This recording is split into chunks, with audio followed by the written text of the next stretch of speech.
Tu crois que ce que tu dis est clair, mais regarde bien.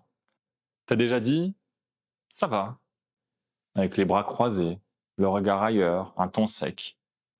Et tu vois bien que ça passe pas. La vérité, c'est que l'autre n'écoute pas que tes mots. Il observe également ton corps, ton ton, ton énergie. Et toi, est-ce que tu les écoutes aussi? Parce que ton corps parle tout le temps. La vraie question, c'est est-ce qu'il dit la même chose que ta bouche? Le psychologue Albert Mehrabian l'a démontré. 7% de la communication passe par les mots, 38% par le ton de la voix et 55% par le langage corporel. Quand tu parles, tu crois que tu expliques. Mais si ton corps raconte autre chose, c'est lui que l'autre va croire, et non plus toi. Et c'est souvent là que naissent les malentendus, dans ce décalage silencieux mais tellement puissant. Je vais maintenant te donner un exemple entre ce que tu crois dire et ce que tu montres. Un exemple familial avec un père qui me disait: je dis calmement à ma fille que ça ne se fait pas, mais elle se braque. Ce qu'il ne voyait pas, c'était sa mâchoire crispée, ses bras croisés, son regard tendu. Résultat, lui il croyait expliquer, et sa fille, ce qu'elle recevait, c'était une menace. Je donne un autre exemple dans le cadre professionnel. Un entrepreneur en présentation client me dit qu'il était clair dans son pitch, mais il ne semblait pas complètement convaincu. Ce que la vidéo a révélé, c'est qu'il parlait en regardant ses slides, pas les gens. Ses bras restaient figés, son visage était fermé. Il disait qu'il croyait en son produit, mais il montrait qu'il voulait juste que ce moment passe vite.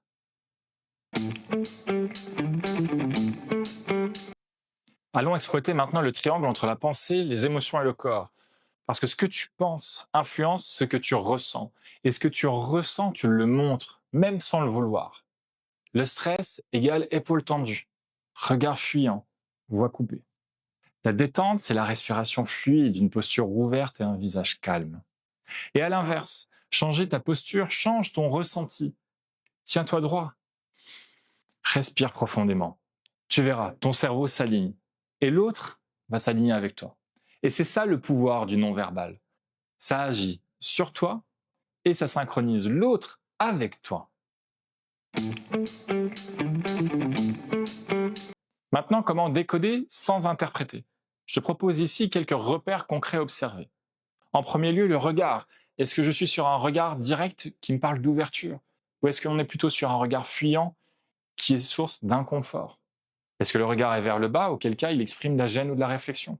Les gestes, des paumes ouvertes, on est plutôt sur de la sincérité. Les bras croisés, on est sur de la protection, pas toujours du rejet. Et les mains agitées, le stress. Dans la posture, si je me tiens droit, je suis bien ancré. Si je suis affaissé, je suis fatigué ou en retrait. Penché en avant, je vais montrer de l'intérêt. Le visage, un sourire sincère, va provoquer une connexion sociale et de la coopération. Les lèvres pincées, les sourcils froncés expriment du désaccord et du doute. Tes pieds et tes jambes, tournés vers toi, est égal à une connexion. Tourner vers la sortie, on donne envie de couper court. Et surtout, la synchronisation.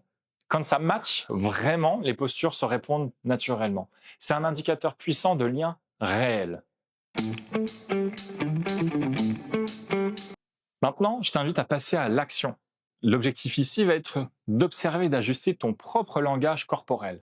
Ma consigne est la suivante. Filme-toi pendant 30 à 60 secondes en train d'expliquer une idée simple. Par exemple, pourquoi j'ai choisi ce métier. Ou alors, une chose que j'ai apprise cette semaine.